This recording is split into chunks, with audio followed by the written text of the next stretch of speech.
All right, so we'll start with our session. So good morning to everyone. Right, we've got only 35 of you here, 24 to join. Anyway, since we don't have much time, we have only 35 minutes left. So we'll start the session.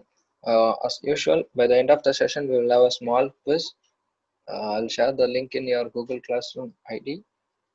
Kindly attend it, okay? So we'll start the session. So in previous session, we saw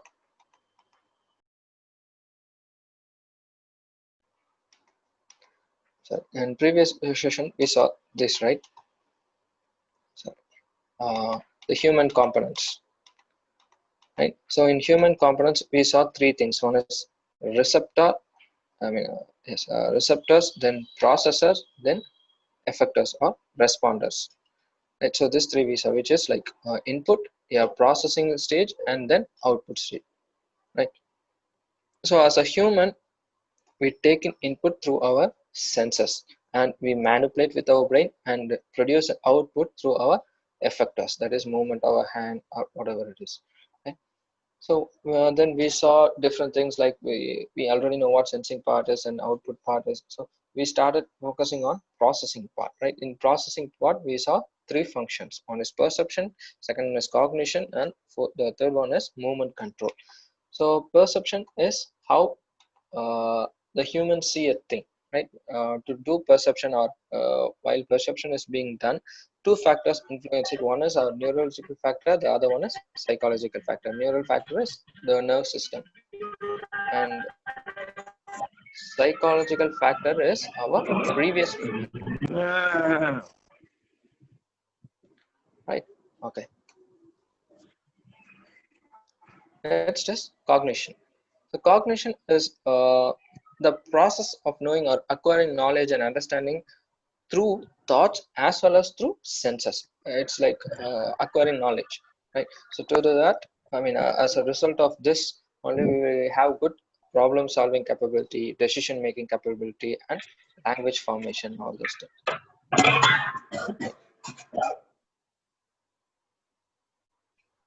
Right, then is next one is movement control. In movement control is the output phase, the ones responsible for the outputs, and this involves motor functions. We are having like a very good motor function. We need proper functioning of our nerve system, nerves, muscles, and joints, right?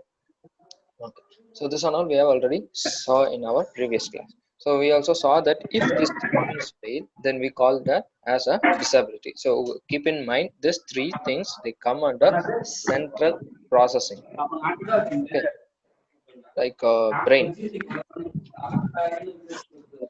Right? So this all comes under brain. So if there is any problem in this three region, we are not very successful in treating it. Okay, so that's what has been mentioned here. The assisted tech wasn't of much success when it comes to dysfunction if it resides in information processing areas. The best example is brain. Best example is aphasia. Aphasia is inability to understand language. So no matter whatever effort you put, the persons who have this particular syndrome, they may not able to talk.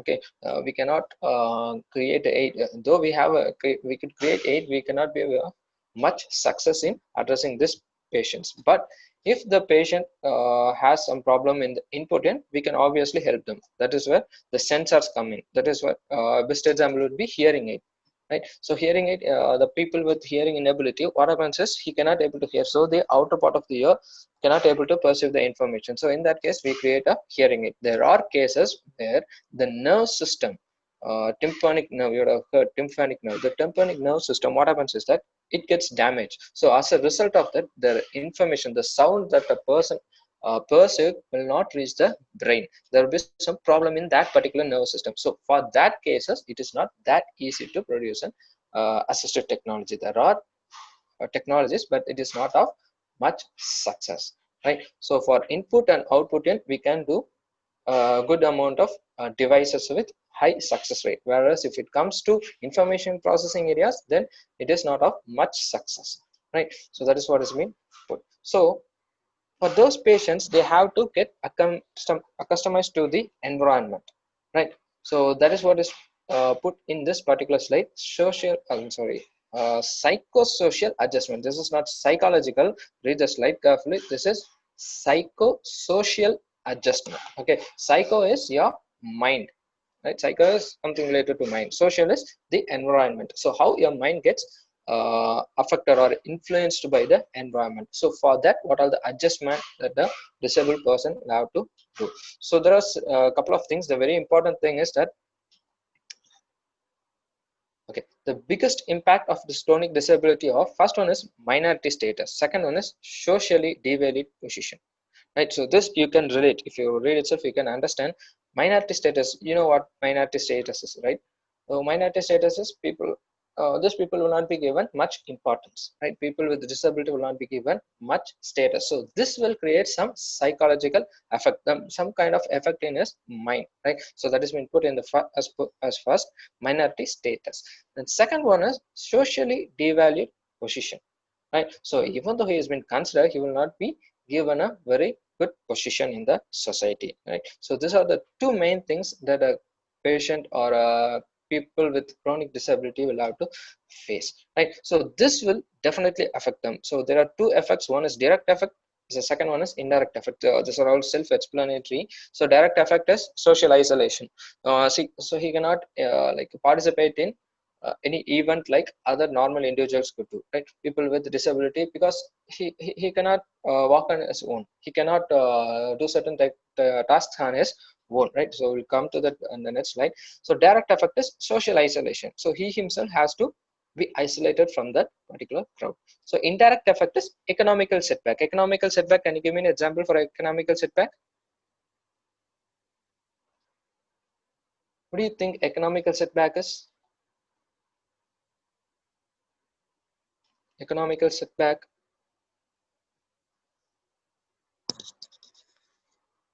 Any idea what economical setback is? So economical setback is disabled people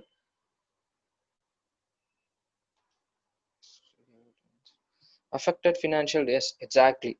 They are affected financially, right? So that is what is mentioned here as economical setback. Since these people are disabled or handicapped or impaired, they cannot go for any proper work, right? So as an effect of that, as a result of that, they may not earn properly. So that will put a big full stop in their financial aspect, right? So that is what has been mentioned here as economical setback, right? So that direct effect is social isolation, indirect effect is economical setback, right? So next is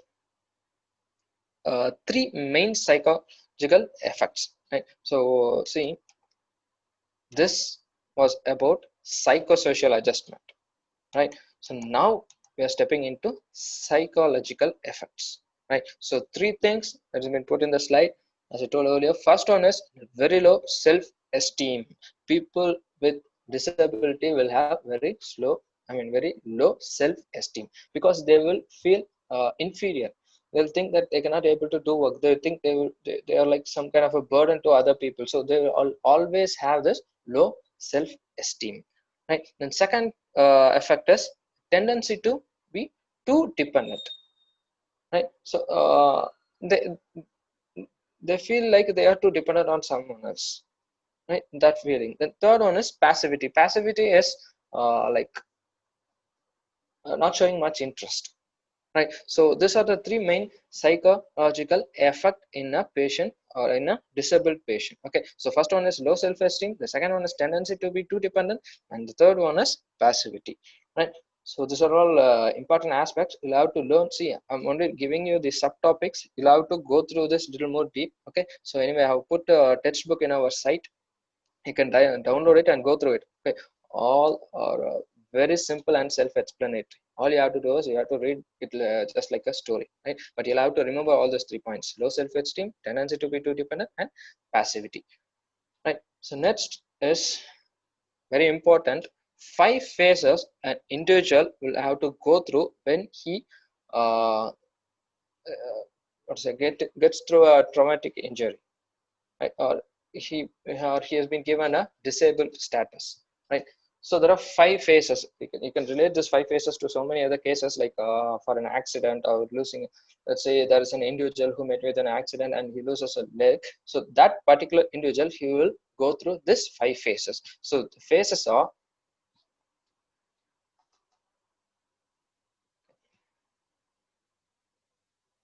all right. So these are the 5 phases. First one is shock. Second one is realization. Third one is defensive retreat. Fourth one is acknowledgement, and the fourth one is acceptance. Okay. So now, uh, I, I hope you can relate it, or see. Most of us would have got into small accidents, right? Like getting hurt, falling from falling to the ground, cutting ourselves with blades, something like that. You would have experiences. See, what happens is, in the very first stage, what happens is shock. So because of the shock, your brain will produce so much dopamine. Okay, it's a hormone. So what happens is that you will not feel pain. I hope you, all of you, would have experienced this. Most of us will not feel pain for the first few seconds, especially if any of you have any experience with accidents. You will not feel the pain for the first few minutes to hours. Okay, it's all because of the hormone generated by the brain. That particular phase is called shock. Then we realize it. After realizing, we will have a different way of retreating. Okay, then acknowledgement, acceptance. Okay, what we face is completely different, but these are the phases that a disabled person have to, usually goes through. Okay, so these are very crucial, because see, disability is like losing a particular, let's say in our case, someone loses a limb. Okay, so for a patient like that, for a people like that, it is very hard to get overcome that situation, because previously he could have walked for 5 to 6 kilometers a day, but after losing a limb, he cannot do that repeat.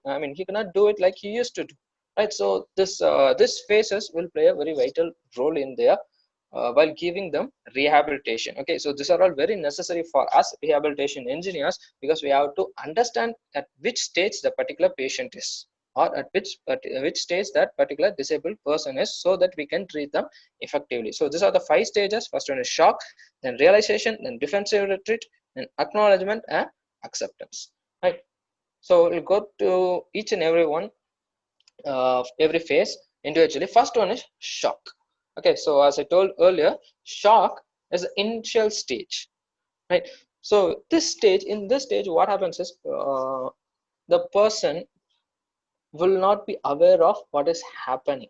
Okay, since he is in this shock, since he is in shock, he may not able to realize what is happening around him, right? He may not realize what had happened to him, right? So in this particular stage, we cannot give rehabilitation, because it is of no use, because he is already in shock. He himself couldn't realize what had happened to him. So giving a rehabilitation at this particular phase is of completely no use, right? So that is the first phase. Then we'll move to the second phase, which is realization. Okay, okay, 1 second. So this shock, no, this phase, a person can experience shock for like 2 to several days, right? It can be month, or even, it can be even a week or month, right? So it can be from days, week, or even in rare cases to month, right? So we'll move to the next one, which is realization.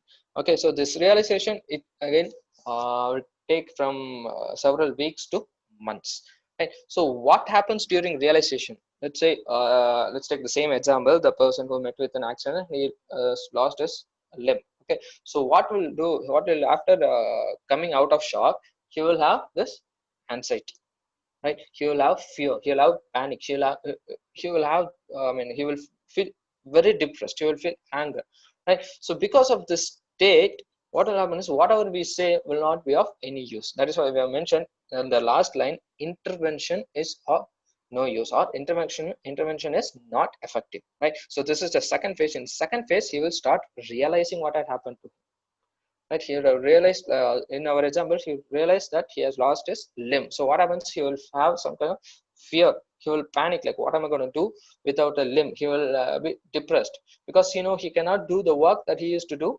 previously. He will feel anger for the incident, right? Because of all this, what happens is he will not think properly, right? So in this phase also, we cannot give proper rehabilitation, we cannot give a proper counseling. Intervention is not effective in this phase.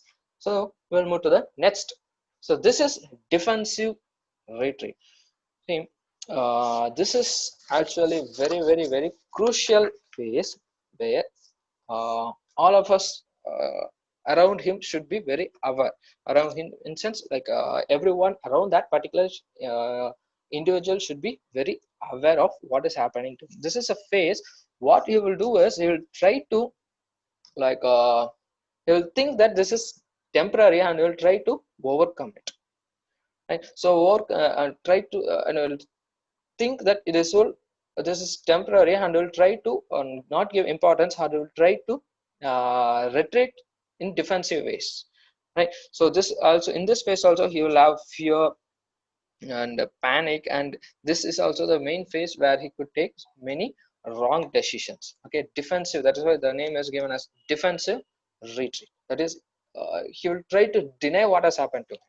He will not accept what has happened to him. He will try to deny it, and he will think that it is temporary. If it is not properly counseled at this particular stage, if he is not taken care of, I mean, if that particular individual is not taken care properly at this phase, he will get much depressed, and he could take some drastic life-threatening attempts. Right. So this is very crucial step.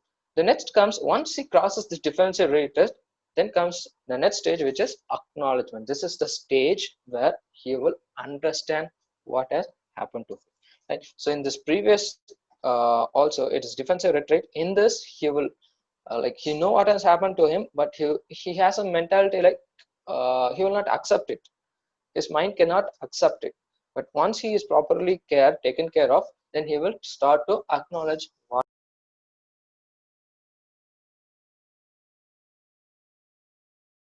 treated. Depression due to inability to do activities, all those things will be treated using various professionals. This is where most of us will come into play. The rehabilitation will be very effective in this stage, right? This is where the particular individual will be taken to chiropractors, will be taken to psychologist, and the psychologist will be sitting, and he will be telling what all can he do. Then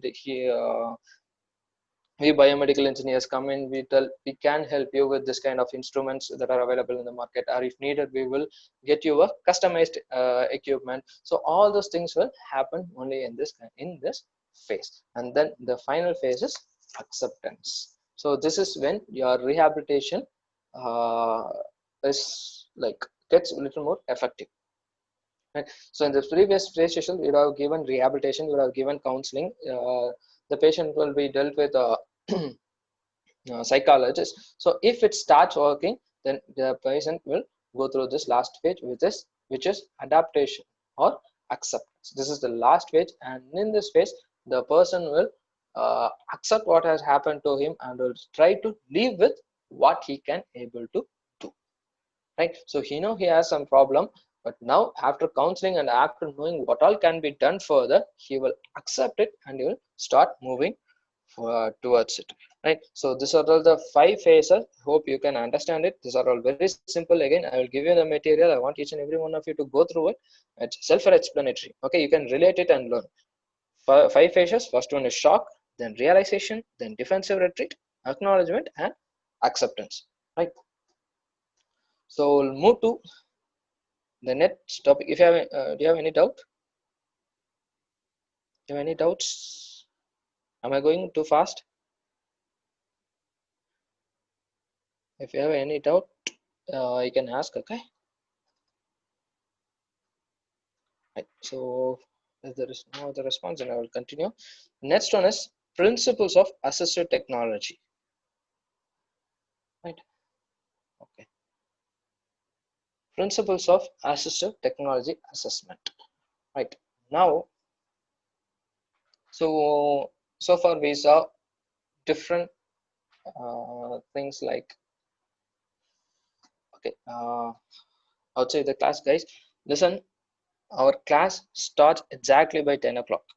Right. You all know that I am not taking the class 50 minutes. I'm taking only for 35 to 40 minutes. right? So I want each and every one of you to be present by 10 o'clock. Please don't disturb the class.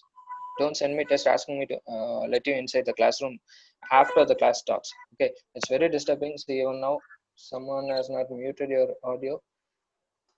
You're disturbing the whole class. Anyway, okay, please be on time from the next time onwards. Anyway, however, we have only 52 of you here. 8 of you are not here. Okay, problem. So principles of assistive technology assessment, right? So in previous classes, we saw so many things like the basics, like what is rehabilitation, right? Before getting into the basics of rehabilitation, we saw what is disability is. Then we saw how disability occurs and how to categorize it. Then what are the problems a disabled person will face from society. Then we saw different things like the 5 phases that we just saw. So all these are there. Now we will have to start doing something for this people, right? So something in sense, in rehabilitation engineer, we can either give counseling or we can develop. As a biomedical engineers, we can from our side can only give some good devices, right? Some assistive devices. So to design an assistive device, we have to know certain principles, right? So certain principles of assistive technology assessment. So before getting into the principles, before knowing what are the principles that are governing a proper assistive technology, we should first know 5 major misconceptions, right? Okay, read this first.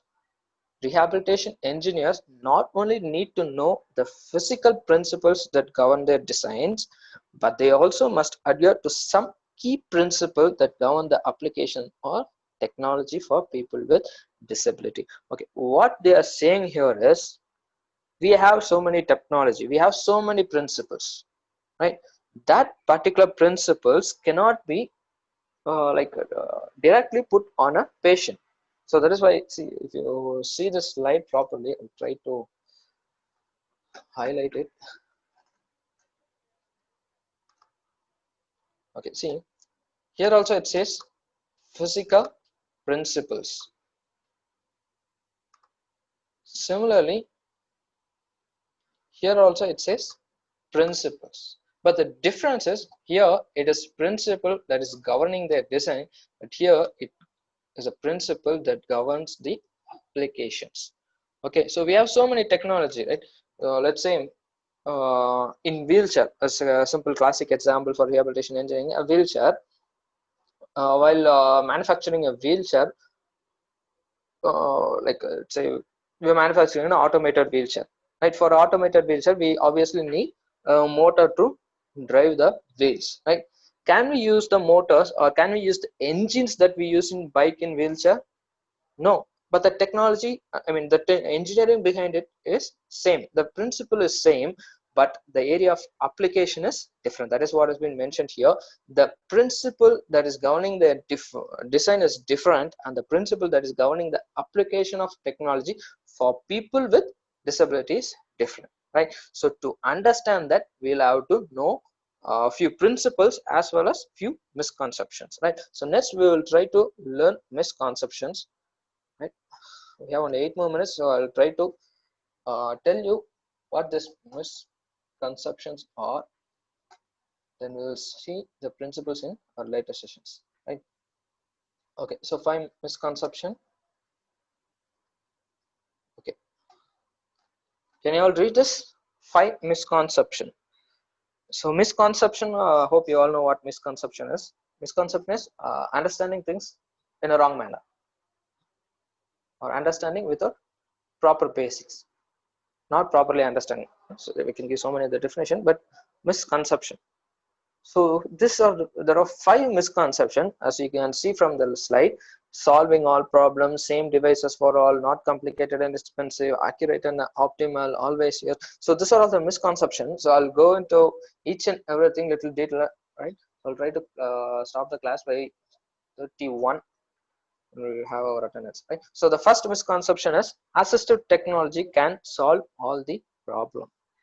We cannot say that assistive technology can solve all the problem. It is not at all possible, right? So from the name itself, we can say it is just an assistive technology. We have to understand that an assistive technology cannot solve all the problem. They only make assist, or they will assist. Like for example, wheelchair can assist a patient from moving from one place to another place. It cannot replace a human leg. Even a prosthetic, it cannot replace a human leg, because with prosthetic we can maybe walk, but we cannot bend down and sit, right? So we have to understand that the assistive technology can solve all, cannot solve all the problems, right? So this is a misconception one. Maybe if you are interested, you can try to prove that assistive technology can solve all the problems. Maybe you can develop new designs or technology, whatever it is, and try to and prove this misconception, right? So next misconception is persons with same disability need same assistive device. This again is not true, a big misconception. See, not every person with same disability need same equipment. For a best example here is power glass, right? So person with problem in his vision, he may not every person with a problem with vision needs the same glass, right? It depends. The power of the glass depends based on the reflection, or the cornea strength, retina or whatever of your eye, right? The capacity of your eye, the perceiving capacity of your eye, depending on that only we will prescribe them a power glass. Another best example would be hearing aid. See, not every person with auditory impairment can be treated with hearing aid, right? Only for certain patients hearing aid is acceptable. For certain cases we need to give them a cochlear implant, right? So for certain cases it cannot be done, because the problem could have been from your brain in the processing station, right? So we have to understand that person with same disability, they cannot have the same devices, right? Even a simple walking stick, a simple walking stick, if you take, one person may need a little more long walking stick. Other one, a little shorter person, he may need a small one, right? Again, so the disease is same. The disability is same, but the device, assistive device, is not same for all the patients. That is very important misconception, right? So that is why in this is actually true in so many cases. That is why when you take medicine for cough and fever, you have been often instructed not to take tablets without doctor's advice, right? Because another one would have taken that particular tablet for some other reason. The doctor would have preferred him that particular medicine for some other reason, based on his heredity or based on his genetics. We cannot take that particular medicine for the same disease, because our heredity, it is different. So that is why it is often advised to go to doctors for medicine, right? So same thing here, misconception 2, person with same disability need the same assistive device is not at all true, right? So next one is assistive technology is nearly complicated and expensive. Most of the people, they try to neglect this assistive technology because they think they are very complex and costly, especially people who live in rural areas. I myself has seen, my very own grandfather, he was working in military, and in a war he lost his hearing ability, right? So we tried to take him to hospital to give get him a hearing aid, but he often refused to, saying that it is very complex and and he felt that it could be very costly. But the reality is it's not that costly. A hearing would hardly come around 200 to 350 rupees. A normal hearing aid, maybe a sophisticated would cost like 1,000 or 2,000, but a normal hearing aid would cost only 350 rupees, right? So this is the mindset of people. Again, a misconception, right? Assistive technology is necessarily complicated and expensive. Again, a big misconception, right? So okay, so we are running out of time, so we'll stop the class for now. So as usual, post your register number in the chat box. Only a register number as fast as possible, so because the classroom could close any second from now. By the way, if you have any doubts, please ask. If we don't have enough time in Zoom, you can ask me in our Google Classroom, or there is a forum in the website in which you can ask your doubts.